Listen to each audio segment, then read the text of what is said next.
Hay ciertos temas que por su interés cautivan, aunque resulten en exceso horribles para los propósitos de la auténtica ficción. El buen escritor romántico debe evitarlo si no quiere ofender o desagradar. Sólo pueden ser tratados con propiedad cuando la gravedad y majestad de la verdad los santifican y sostienen.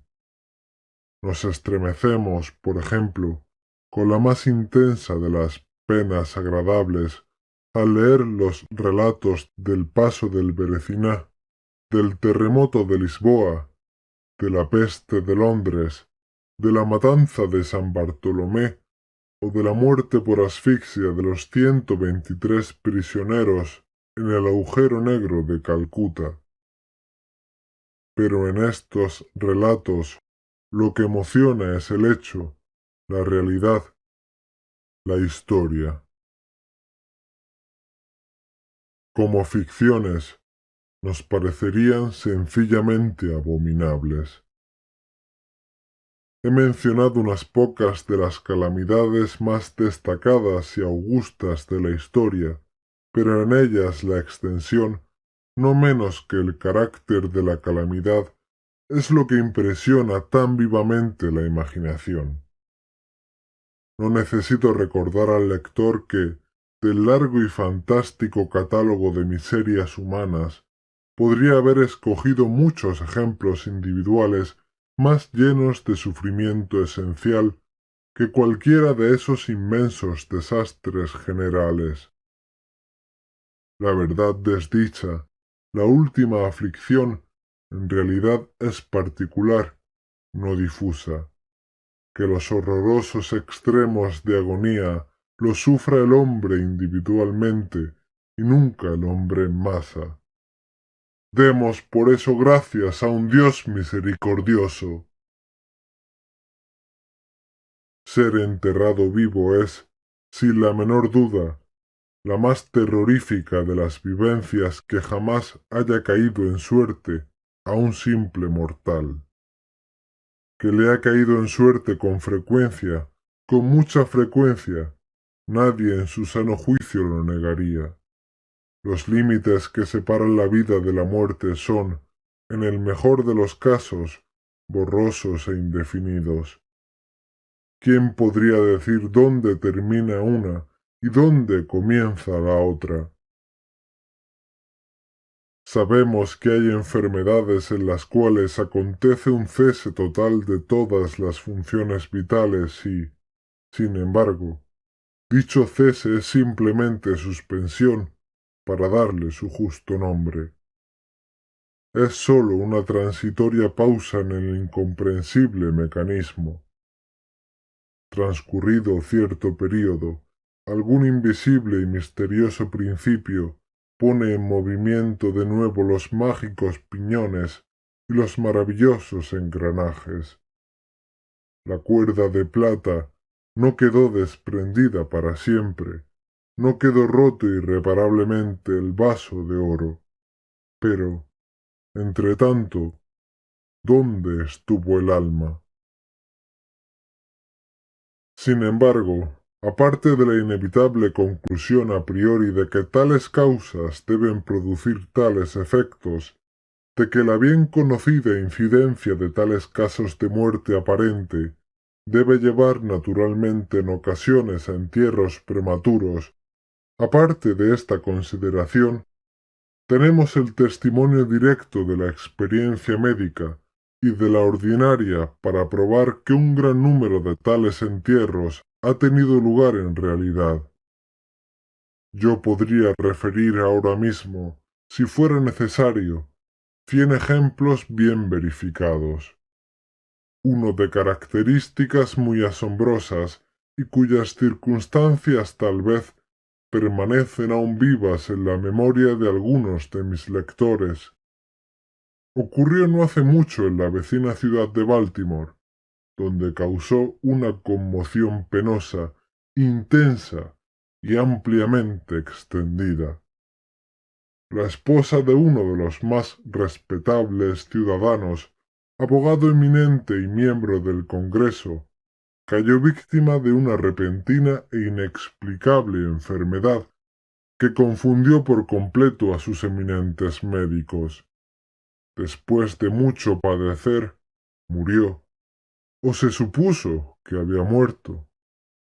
Nadie sospechó, y en realidad no había motivos para hacerlo, que no estaba verdaderamente muerta. Presentaba todas las apariencias comunes de la muerte. La cara adquirió el habitual contorno contraído y sumido. Los labios mostraban la acostumbrada palidez marmórea. Los ojos quedaron sin brillo. No se le notaba ningún calor. Las pulsaciones cesaron. Durante 3 días el cuerpo fue conservado sin enterrar y en ese tiempo adquirió una rigidez pétrea. El funeral, en suma, se apresuró a causa del rápido avance de lo que se supuso era descomposición. La dama fue depositada en la cripta familiar que durante los 3 años siguientes permaneció cerrada. Al término de este plazo, fue abierta para la recepción de un sarcófago, pero ¡ay! ¡Qué terrible choque aguardaba al marido cuando abrió en persona la puerta! Al balancearse hacia afuera los portones, un objeto vestido de blanco cayó rechinando en sus brazos. Era el esqueleto de su mujer, llevando la mortaja aún no convertida en polvo. Una cuidadosa investigación dejó bien a las claras que había revivido a los 2 días de ser sepultada, que sus luchas dentro del ataúd habían hecho caer éste de la repisa o nicho hasta el suelo, donde quedó roto de tal forma que permitió escapar a la mujer. Apareció vacía una lámpara que por accidente se había dejado llena dentro de la tumba. Puede, no obstante, que se consumiera por evaporación.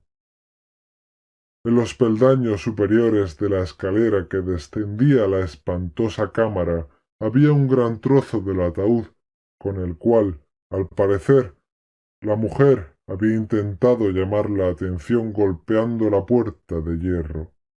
Mientras ella se ocupaba en eso, probablemente se desmayó, o tal vez muriera de puro terror, y al caer, la mortaja se enredó en alguna pieza de hierro que se proyectaba hacia adentro. Allí quedó, y así se pudrió, erguida.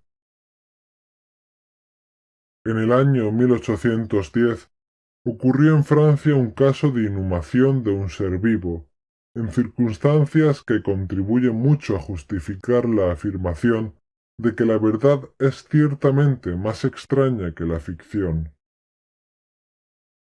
La heroína de la historia era Mademoiselle Victorine Lafourcade, una joven de ilustre familia, rica y de gran belleza. Entre sus numerosos pretendientes se encontraba Julien Bossuet, un pobre littérateur o periodista de París.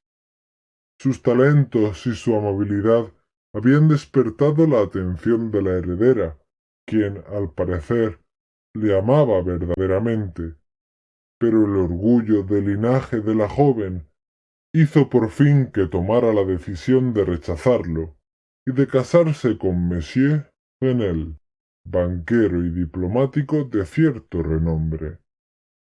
Después del matrimonio, sin embargo, este caballero descuidó a su mujer y quizá incluso la maltrató. Tras haber pasado con su marido unos años desdichados, ella murió. Por lo menos su estado se parecía tanto al de la muerte, que engañó a todos quienes la vieron. Fue enterrada, no en una cripta, sino en una tumba ordinaria, en su aldea natal. Lleno de desesperación y aún inflamado por el recuerdo de su afecto profundo, el amante viajó de la capital a la lejana provincia donde se encontraba la aldea, con el romántico propósito de desenterrar el cadáver y apoderarse de sus preciosos cabellos. Llegó a la tumba. A medianoche desenterró el ataúd, lo abrió, y en el momento de separar los cabellos quedó paralizado por los amados ojos que se abrieron. En realidad, la dama fue enterrada viva. Las pulsaciones vitales no habían desaparecido del todo, y las caricias de su amante la despertaron de aquel letargo que equivocadamente había sido confundido con la muerte. Desesperado, el joven la llevó a sus habitaciones alquiladas en la aldea. Empleó ciertos poderosos remedios aconsejados por sus no escasos conocimientos médicos. En suma, ella revivió, reconoció a su Salvador. Permaneció con él hasta que lenta y gradualmente recobró toda la salud. No era duro su corazón de mujer, y esta última lección de amor bastó para ablandarlo. Lo entregó a Bossuet. No volvió junto a su marido, sino que, ocultando su resurrección, huyó con su amante a América. 20 años después, los dos regresaron a Francia, convencidos de que el paso del tiempo había cambiado tanto la apariencia de la dama que sus amigos no podrían reconocerla. Sin embargo, se equivocaron, porque al primer encuentro, Monsieur Genel reconoció a su mujer y la reclamó. Ella rechazó la reclamación y el tribunal la apoyó, decidiendo que las extrañas circunstancias y el largo período transcurrido habían abolido consecuente y legalmente la autoridad del marido. La revista de cirugía de Leipzig, publicación de gran autoridad y mérito que algún editor americano haría bien en traducir y publicar, relata en uno de los últimos números un acontecimiento muy penoso de la misma naturaleza en cuestión. Un oficial de artillería, hombre de gigantesca estatura y salud excelente, fue derribado por un caballo indomable y sufrió una contusión muy grave en la cabeza, que le dejó de momento inconsciente. El cráneo quedó levemente fracturado, pero no se percibió un peligro inmediato. La trepanación se hizo con éxito. Le sangraron y le aplicaron muchos otros remedios comunes. Sin embargo, cayó lentamente en un cada vez más irremediable estado de sopor, y por fin se pensó que había muerto. Hacía un tiempo caluroso, y fue enterrado, con indecorosa rapidez, en uno de los cementerios públicos. Sus funerales tuvieron lugar un jueves. Al domingo siguiente, el parque del cementerio, como de costumbre, se llenó de visitantes, y alrededor del mediodía sucedió una gran conmoción, provocada por un campesino que declaró que, cuando estaba sentado en la tumba del oficial, había sentido removerse la tierra, como si alguien estuviera luchando abajo. Al principio nadie prestó demasiada atención a las palabras del hombre, pero el evidente terror que sufría y la terca insistencia con que repetía su historia produjeron, al fin, su natural efecto en la muchedumbre. Rápidamente algunos se hicieron con palas, y la tumba, vergonzosamente superficial, quedó en pocos minutos lo bastante abierta como para dejar al descubierto la cabeza de su ocupante. Entonces estaba muerto, aparentemente, pero se le veía sentado dentro del ataúd, cuya tapa, en furiosa lucha, había levantado parcialmente. Fue llevado de inmediato al hospital más cercano, y allí se le declaró aún vivo, aunque en estado de asfixia. Después de unas horas, volvió en sí, reconoció a algunas personas conocidas y mediante frases inconexas relató sus agonías en la tumba. Por lo que dijo, quedaba claro que debía de haber estado consciente durante más de una hora, mientras estaba enterrado, antes de caer en la insensibilidad. La tumba había sido llenada descuidadamente de una tierra excesivamente porosa y suelta, y así dejó entrar algo de aire. Oyó los pasos de la multitud sobre su cabeza y a su vez trató de hacerse oír. Fue el tumulto en el parque del cementerio, dijo, lo que pareció despertarlo de un profundo sueño, pero apenas despierto se dio cuenta de los espantosos horrores de su situación. Este paciente, según cuenta la historia escrita, iba mejorando y parecía encaminado hacia un restablecimiento definitivo, cuando cayó víctima del charlatanismo de las experimentaciones médicas. Se le aplicó la batería galvánica y expiró de pronto en uno de esos paroxismos estáticos que en ocasiones produce. La mención de la batería galvánica, sin embargo, me trae a la memoria un caso bien conocido y muy extraordinario, en que su acción resultó ser la manera de devolver la vida a un joven abogado de Londres, que estuvo enterrado durante 2 días. Esto ocurrió en 1831, y por aquel entonces causaba profunda sensación en todas partes donde era tema de conversación. El paciente, el señor Edward Stapleton, había muerto aparentemente de fiebre tifoidea acompañada de unos síntomas anómalos que despertaron la curiosidad de sus médicos. Después de su aparente fallecimiento, se pidió a sus amigos la autorización para un examen post-mortem, pero se negaron a permitirlo. Como sucede con frecuencia ante tales negativas, los médicos decidieron desenterrar el cuerpo y examinarlo a gusto, en privado. Fácilmente hicieron arreglos con algunos de los numerosos grupos de ladrones de cadáveres que abundan en Londres, y la tercera noche después del entierro, el supuesto cadáver fue desenterrado de una tumba de 8 pies de profundidad y depositado en el quirófano de un hospital privado. Ya se había practicado una incisión de cierta longitud en el abdomen, cuando el aspecto fresco e incorrupto del sujeto sugirió la idea de aplicar la batería.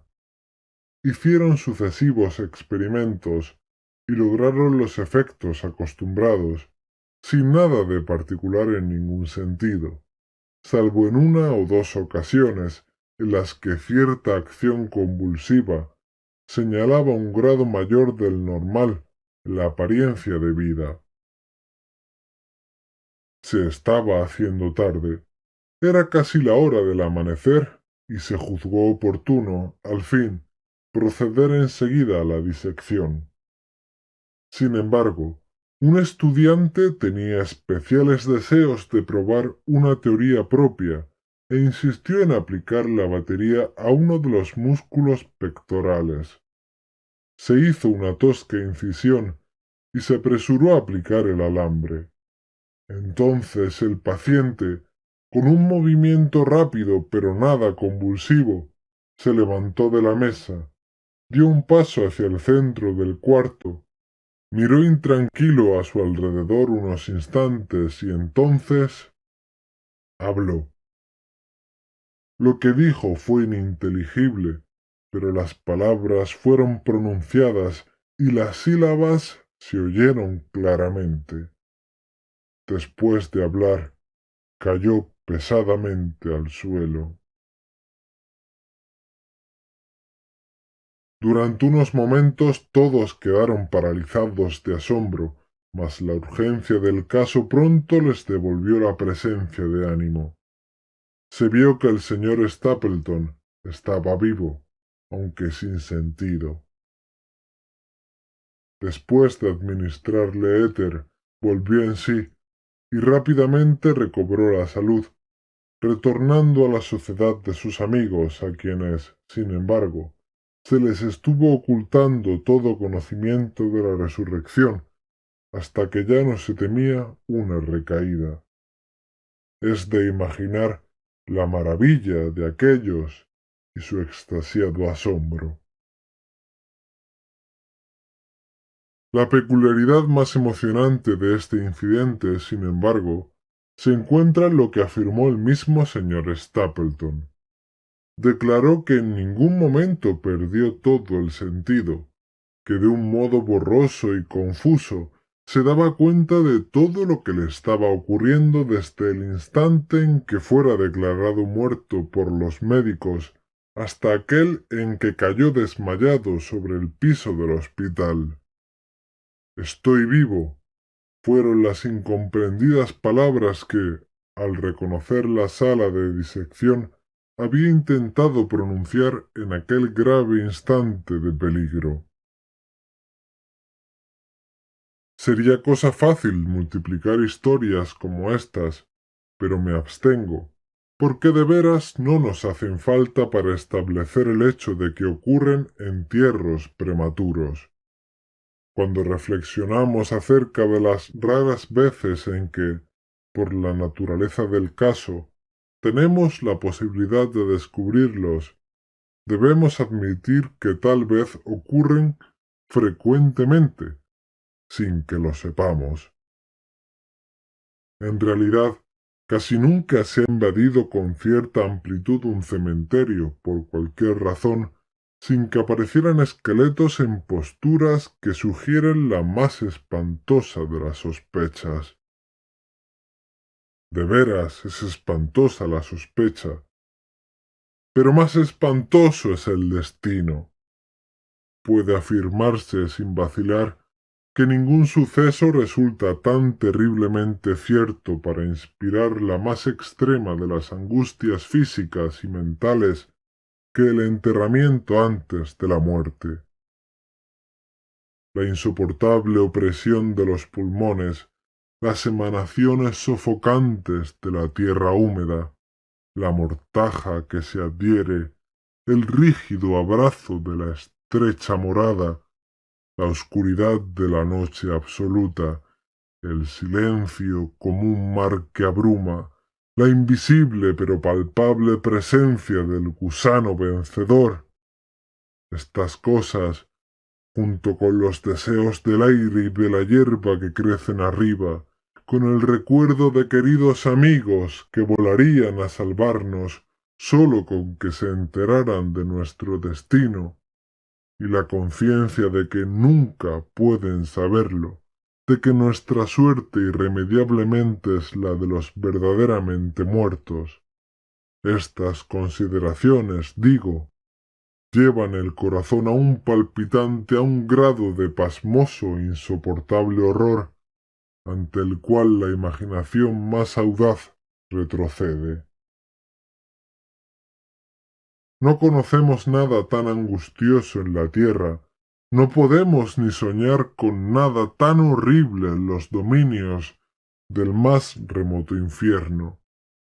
Y por eso todos los relatos sobre el asunto en cuestión despiertan un interés profundo, interés que, sin embargo, gracias a la temerosa reverencia hacia el propio tema, depende justa y específicamente de nuestra creencia en la verdad del asunto narrado.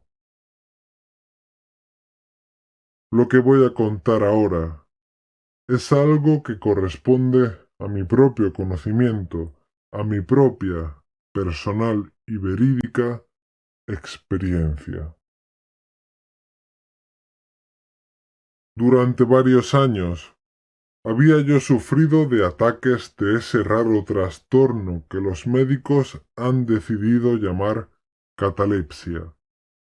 a falta de un nombre que mejor lo defina.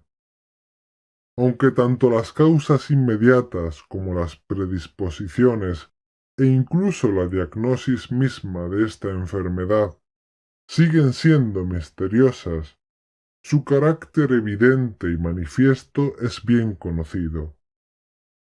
Las variaciones parecen serlo, principalmente, de grado.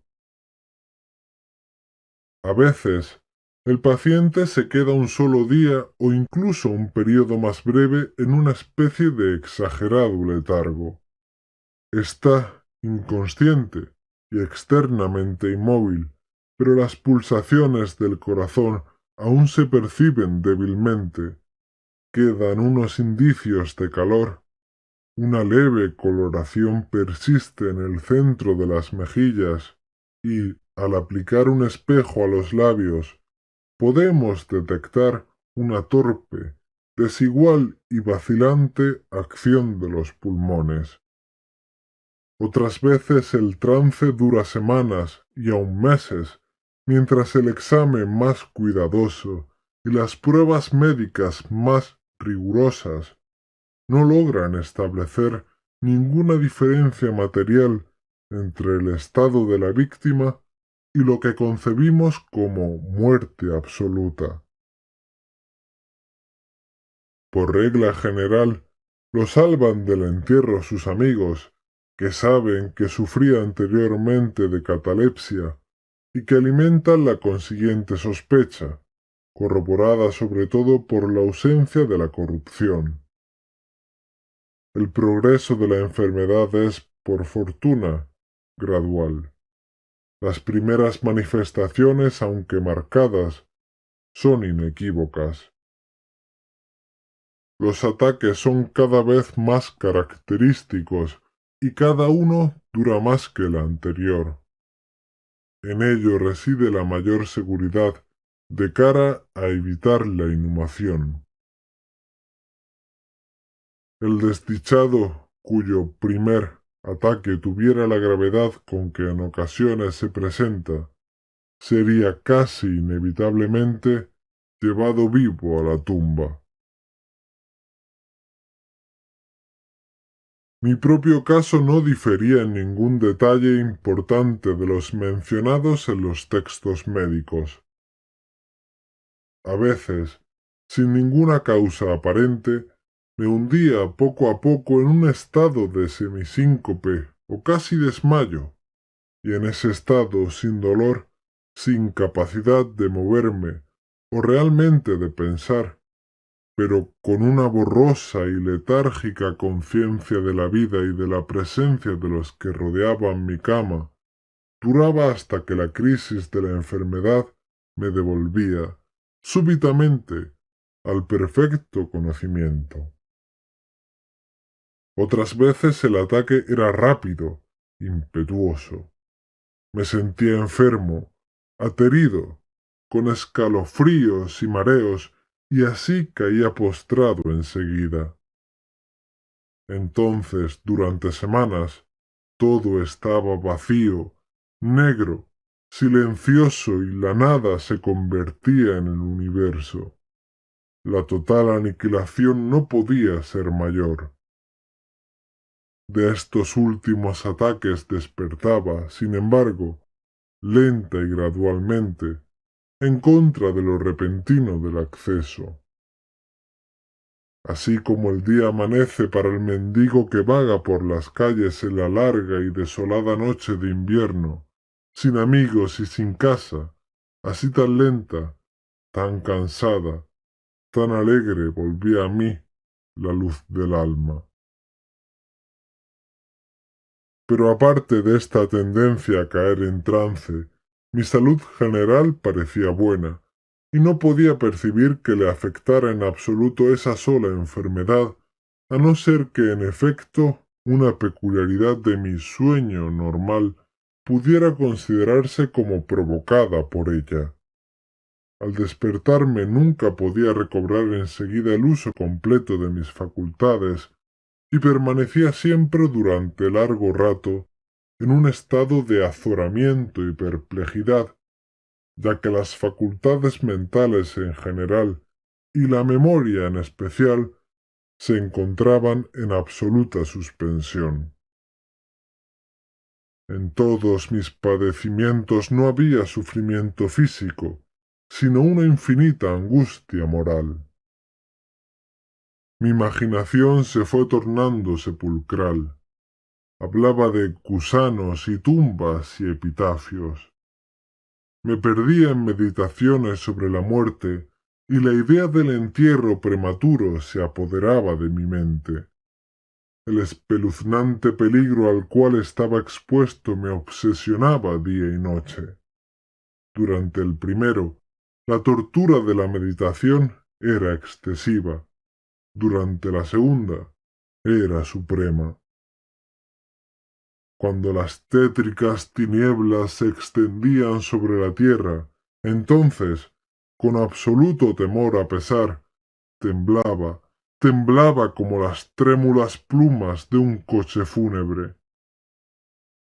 Cuando mi naturaleza ya no podía aguantar la vigilia, me sumía en una lucha que al fin me llevaba al sueño, porque me estremecía pensando que, al despertar, podría encontrarme como ocupante de una tumba.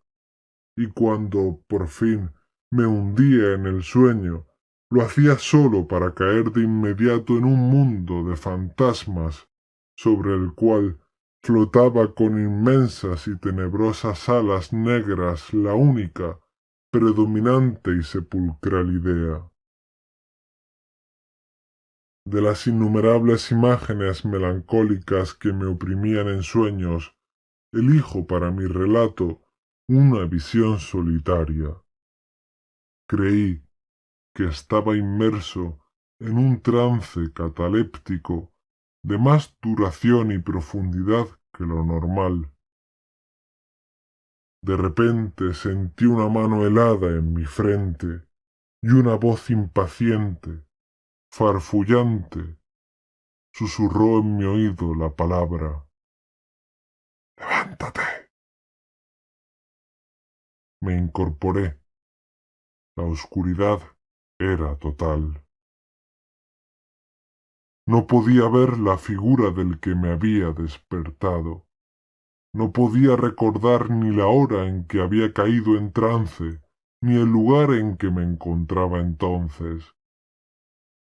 Mientras seguía inmóvil, intentando ordenar mis pensamientos, la fría mano me cogió furiosamente de la muñeca, sacudiéndola con petulancia, mientras la voz farfullante decía de nuevo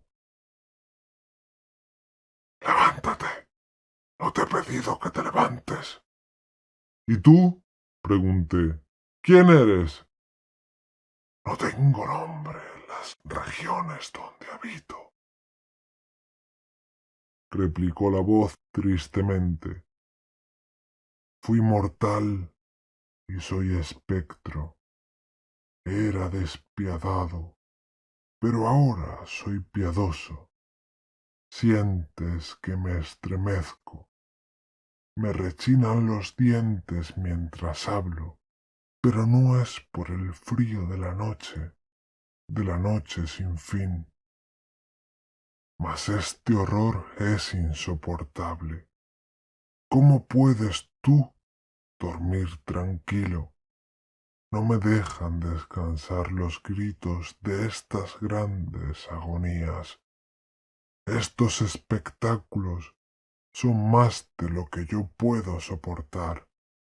Levántate, ven conmigo a la noche exterior y deja que te muestre las tumbas. ¿No es este un espectáculo de aflicción?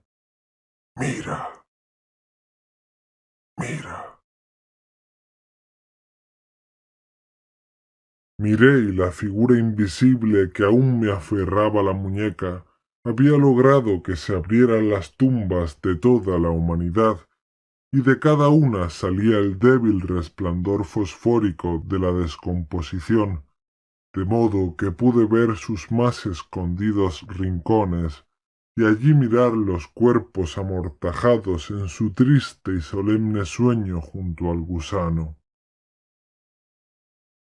Pero, ¡ay! Los verdaderos durmientes eran menos, por muchos millones, que aquellos que no dormían en absoluto, y había una débil lucha, y había una triste y general intranquilidad, y desde las profundidades de los innumerables pozos salía un melancólico susurro de las vestiduras de los enterrados.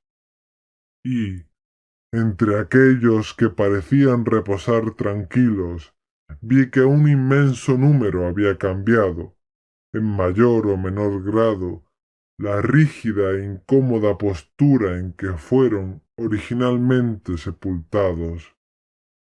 Y la voz me habló de nuevo mientras contemplaba. No es... ¡Ah! No es un lastimoso espectáculo. Pero, antes de que pudiera encontrar palabras para contestar, la figura había dejado de aferrarme la muñeca. Las luces fosfóricas se extinguieron y las tumbas se cerraron con una repentina violencia, mientras de ellas brotaba un tumulto de gritos desesperados, diciendo otra vez: «No es... ¡Oh, Dios! No es un espectáculo lastimoso». Fantasías como esta, presentándose de noche, extendían su terrorífica influencia aún hasta llegar a mis horas de vigilia. Mis nervios quedaron trastornados y caí víctima de perpetuo horror. Ya no me atrevía a montar a caballo, a pasear, ni a practicar ningún ejercicio que me alejara de la casa. En realidad no me atrevía a apartarme de la presencia inmediata de aquellos que conocían mi propensión a la catalepsia, por miedo a que, en uno de mis acostumbrados ataques, me enterraran antes de averiguar mi verdadero estado. Dudaba del cuidado y de la lealtad de mis amigos más queridos. Temía que, en un trance más largo que el acostumbrado, se dejaran convencer de que no tenía remedio. Incluso llegaba a temer que, como les causaba muchas molestias, quizás se alegraran de considerar cualquier ataque prolongado como excusa suficiente para librarse definitivamente de mí. En vano trataban de tranquilizarme con las más solemnes promesas. Les exigía los juramentos más sagrados de que en ninguna circunstancia me enterrarían hasta que la descomposición estuviera tan avanzada que impidiese toda conservación. Y aun así mis terrores mortales no atendían a razón ninguna, no aceptaban ningún consuelo. Empecé a guardar una serie de complejas precauciones. Entre otras cosas, mandé remodelar la cripta familiar de forma tal que podía abrirse fácilmente desde el interior. La más ligera presión sobre una larga palanca que se extendía hasta muy dentro de la tumba bastaba para abrir rápidamente los portones de hierro. También estaba prevista la libre admisión de aire y luz y adecuados recipientes con alimentos y agua al alcance del ataúd, preparado para recibirme. Este ataúd estaba acolchonado de forma suave y cálida y provisto de una tapa, hecha según el principio de la puerta de la cripta, con el añadido de resortes ideados de tal modo que el más débil movimiento del cuerpo bastaría para soltarla. Además de todo ello, del techo de la tumba colgaba una gran campana, cuya cuerda pasaría por un agujero en el ataúd y se ataría a una de las manos del cadáver. Pero, ¡ay! ¿De qué sirve la precaución contra el destino del hombre? Ni siquiera estas seguridades tan bien ingeniadas bastaban para librar de las más extremadas agonías de la inhumación en vida a un infeliz predestinado a ellas. Llegó una época, como me había ocurrido antes a menudo, en que me encontraba emergiendo de un total estado de inconsciencia a la primera sensación débil e indefinida de la existencia. Lentamente, con gradación de tortuga, se acercaba el pálido amanecer gris del día psíquico. Una torpe inquietud, una resistencia apática de sordo dolor.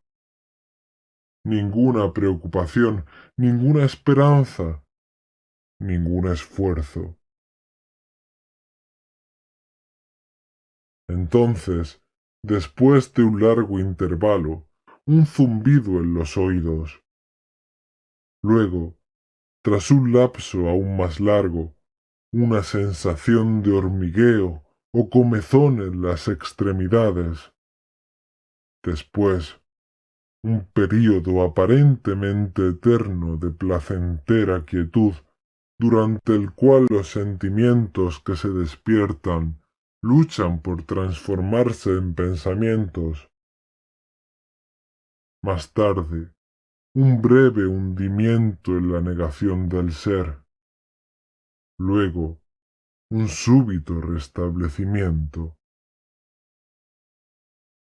Al fin, el leve estremecerse de un párpado, e inmediatamente después un choque eléctrico de terror, mortal e indefinido, que envía la sangre a torrentes desde las sienes al corazón. Y entonces el primer esfuerzo positivo por pensar. Y entonces el primer intento de recordar. Y entonces un éxito parcial y evanescente. Y entonces la memoria ha recobrado tanto su dominio que, en cierta medida, tengo conciencia de mi estado. Siento que no me estoy despertando de un sueño corriente. Recuerdo que he sufrido de catalepsia. Y entonces, por fin, como si fuera la embestida de un océano, abruma mi tembloroso espíritu el único peligro horrendo, la única idea espectral y siempre presente. Unos minutos después de que esta fantasía se apoderase de mí, quedé inmóvil.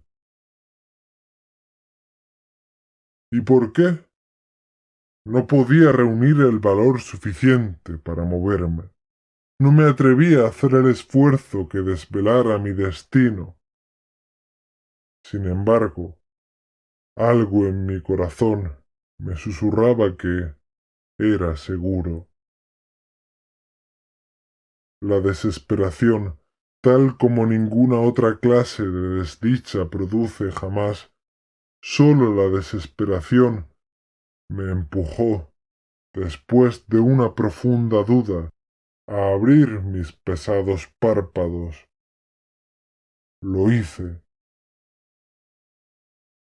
Estaba oscuro, todo oscuro. Sabía que el ataque había terminado.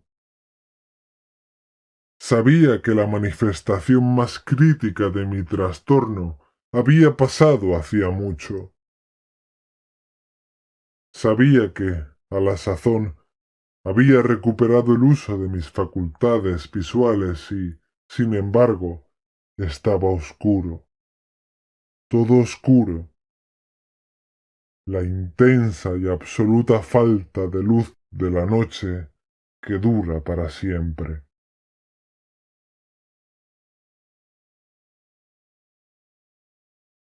Intenté gritar, y mis labios y mi lengua reseca se juntaban convulsivamente, pero ninguna voz salió de los cavernosos pulmones que, oprimidos como por el peso de una montaña, jadeaban y palpitaban con el corazón a cada laboriosa y difícil inspiración.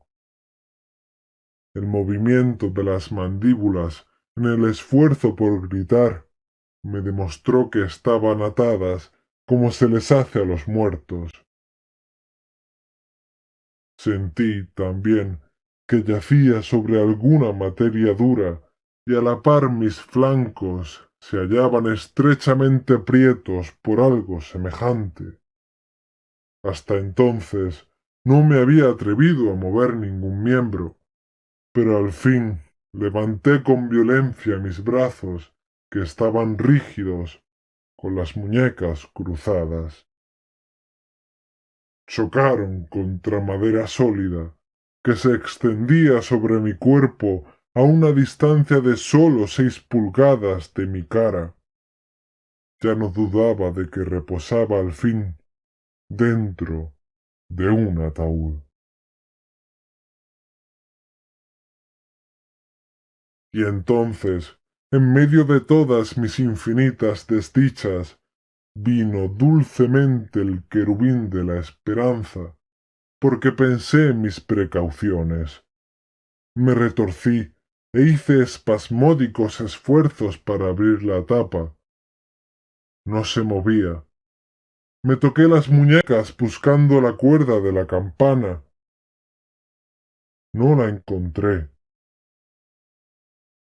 Y entonces mi consuelo huyó para siempre, y una desesperación aún más inflexible reinaba triunfante, porque no pude evitar percatarme de la ausencia de las almohadillas que yo había preparado tan cuidadosamente, y entonces también llegó de pronto a mi nariz el fuerte y especial olor de la tierra húmeda. La conclusión era irresistible. No estaba en la cripta. Había caído en trance cuando me encontraba lejos de casa, entre forasteros, cuándo o cómo no podía recordarlo, y me habían enterrado como a un perro, metido en algún ataúd corriente cerrado con clavos y arrojado a lo profundo y para siempre, de alguna tumba ordinaria y anónima. Mientras esta horrible convicción se abría paso con fuerza hasta lo más íntimo de mi alma, otra vez luché por gritar, y este segundo intento tuvo éxito. Un largo, salvaje y continuo grito o alarido de agonía resonó por los reinos de la noche subterránea. «Oye, oye, ¿qué es eso?», dijo una áspera voz en respuesta. «¿Qué diablos pasa ahora?», dijo un segundo. «¡Fuera de ahí!», dijo un tercero. «¿Por qué aúlla de esa forma, como un gato montés?», dijo un cuarto. Y entonces unos individuos de aspecto muy rudo me cogieron y me sacudieron sin ceremonia durante varios minutos. No es que me despertaran del sueño, porque ya estaba completamente despierto cuando grité, pero me devolvieron la plena posesión de mi memoria.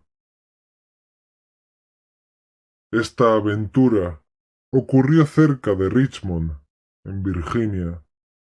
Acompañado por un amigo, había bajado, en una expedición de caza, unas millas por las orillas del río James. Se acercaba la noche cuando nos sorprendió una tormenta. El camarote de una pequeña chalupa anclada en la corriente y cargada de mantillo nos había ofrecido el único refugio asequible. Nos contentamos como pudimos y pasamos la noche a bordo. Yo dormía en una de las dos únicas literas, y no hace falta describir las literas de una chalupa de 60 o 70 toneladas. La que yo ocupaba no tenía ropa de cama de ningún género. Su anchura mayor medía 18 pulgadas. La distancia entre el fondo y la cubierta era, justamente, la misma. Me había resultado dificilísimo introducirme en ella. Sin embargo, dormí profundamente, y toda mi visión, porque no fue ni sueño ni pesadilla, surgió naturalmente de las circunstancias de mi postura, de la propensión habitual de mis pensamientos y de la dificultad que ya he mencionado de concentrar mis sentidos, sobre todo de recobrar la memoria durante un largo rato después de despertarme. Los hombres que me sacudieron eran los tripulantes de la chalupa y algunos jornaleros contratados para descargarla. De la misma carga procedía el olor a tierra. La venda alrededor de las mandíbulas era el pañuelo de seda que me había atado en la cabeza, a falta de gorro de dormir. Las torturas que soporté, sin embargo, fueron indudablemente iguales en aquel momento a las de la verdadera sepultura. Eran terriblemente, eran increíblemente espantosas. Pero del mal procedió un bien, porque su mismo exceso provocó en mi espíritu una revulsión inevitable. Mi alma adquirió temple, adquirió serenidad. Salía al campo, hacía ejercicio vigoroso, respiraba el aire libre del cielo. Pensé en más cosas que en la muerte. Abandoné mis textos médicos, quemé el libro de Buchan. No leí más pensamientos nocturnos, ni rimbombancias sobre cementerios, ni cuentos de miedo como el presente. En resumen, me convertí en un hombre nuevo y viví una vida de hombre. Desde aquella noche memorable, descarté para siempre mis aprehensiones sepulcrales y con ellas se desvanecieron los trastornos catalépticos, de los cuales quizá fueron menos la consecuencia que la causa. Hay momentos en que, aun para el sereno ojo de la razón, el mundo de nuestra triste humanidad puede asumir la apariencia del infierno, pero la imaginación del hombre no es gratis para explorar con impunidad todas sus cavernas. ¡Ay! La torva legión de los terrores sepulcrales no puede considerarse como completamente imaginaria, pero igual que los demonios en cuya compañía Afrasiab hizo su viaje por el Oxus, deben dormir o nos devorarán. Debemos permitirles dormir o pereceremos.